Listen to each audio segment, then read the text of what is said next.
সবই বোঝে। আমরা আমাদের জীবন দিয়ে চেষ্টা করেছি, কিন্তু দুঃখের বিষয় আজ ঢাকা, চট্টগ্রাম, খুলনা, রাজশাহী, রংপুরে আমার ভাইয়ের রক্তে রাজপথ অঙ্কিত হয়েছে। আজ বাংলার মানুষ মুক্তি চায়, বাংলার মানুষ বাঁচতে চায়, বাংলার মানুষ তার রাষ্ট্র অধিকার চায়। কিন্তু দুঃখের বিষয় আজ দুঃখের সাথে বলতে হয় 23 বছরের করুণ ইতিহাস, মুমূর্ষুর নারীর আত্মনার্থের ইতিহাস, বাংলার মানুষের রক্ত দিয়ে রাজপথ অঙ্কিত করার ইতিহাস। 1952 সালে রক্ত দিয়েছি, 1954 সালে নির্বাচনে জয়লাভ করেও আমরা গদিতে বসতে পারি না। 1958 সালে আইয়ুব খান মার্শাল ল জারি করে 10 বছর পর্যন্ত আমাদের গোলাম করে রেখেছে।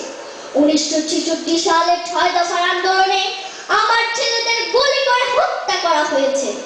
1969 গণ অভ্যুত্থানে আইয়ুব খানের পতনের পর যখন ইয়াহিয়া খান সাহেব ক্ষমতা নিলেন, তিনি বললেন গণতন্ত্র দেবেন, শাসনতন্ত্র দেবেন।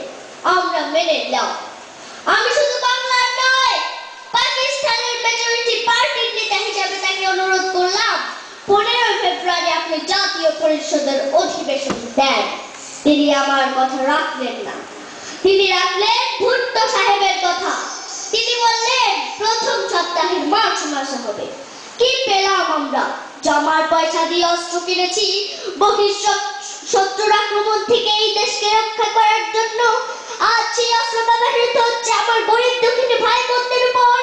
আমরা বাংলা যখন ক্ষমতায় যেতে চেষ্টা করেছি, এদেশের মালিক হওয়ার চেষ্টা করেছি, তখনই তা আমাদের উপর ঝাঁপিয়ে পড়েছে।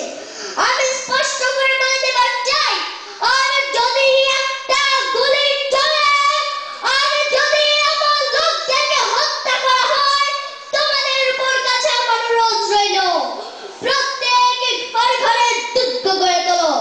তোমাদের যা যা কিছু আছে তা নিয়ে প্রস্তুত থাকো। শত্রুর মোকাবেলা করতে হবে। মনে রাখবা, রক্ত যখন দিয়েছি, রক্ত আরো দেব। এদেশের মানুষকে মুক্ত করে ছাড়বো ইনশাআল্লাহ।